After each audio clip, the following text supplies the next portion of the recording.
যুক্তরাজ্যের প্রপশায়ারে মাটির নিচে একটি সোনার খণ্ড পাওয়া গেছে, যেটি গোল্ড নাগেট নামে পরিচিত। এটি যুক্তরাজ্যে এখন পর্যন্ত পাওয়া সবচেয়ে বড় সোনার খণ্ড। গত ৩৫ বছর ধরে ধাতব বস্তু শনাক্তের কাজ করছে রিচার্ড ব্রোক।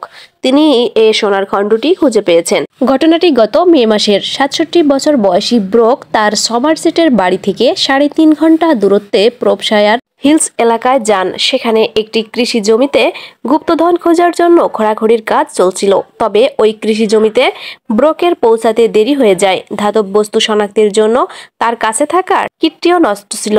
এমন অবস্থায় ব্রোক একটি পুরনো যন্ত্র দিয়ে কাজ করতে বাধ্য হন। সেটিও ঠিকঠাক কাজ করছিল না। তবে শেষ পর্যন্ত ত্রুটিপূর্ণ যন্ত্র দিয়েই তিনি সোনার খণ্ডটি শনাক্ত করতে সক্ষম হন। ব্রোক বলেন, আমি আসলে ১ ঘন্টা দেরিতে পৌঁছেছিলাম। ভাবছিলাম আমি তো কাজটিতে অংশ নিতে পারলাম না। ব্রোক আরও বলেন, সেখানকার সবার কাছে অত্যাধুনিক যন্ত্র ছিল আর তার কাছে ৩টি পুরনো যন্ত্র ছিল। ব্রোক যে শনাক্তকরণ যন্ত্র দিয়ে কাজটি করেছেন সেটি ডিসপ্লে ঘোলা ছিল। শুরুতে ব্রোক তাঁবুর কয়েকটি মরিচা ধরা খুঁটি শনাক্ত করেন।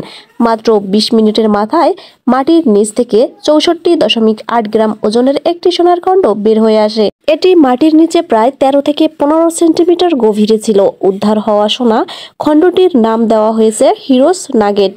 এটি এখন নিলামে তোলার পরিকল্পনা করা হচ্ছে। ব্রোক বলেন, আমি যে যন্ত্রটি ব্যবহার করছি তা খুব একটা কাজের না। কোনো রকম ঠেলে ঠুলে কাজ সারানো যায়।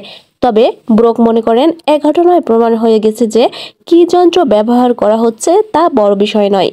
কেউ যদি মাটির উপর দিয়ে হেঁটে যাওয়ার সময় সতর্ক থাকেন এবং মাটির নিচে কি লুকিয়ে আছে তা বুঝতে পারেন, তবে তা থেকে বড় কিছু ঘটে যেতে পারে। অনুরোধ থাকবে চ্যানেলটি সাবস্ক্রাইব করে বেল আইকনে ক্লিক করুন এবং মতামত কমেন্টে জানান। আল্লাহ হাফেজ।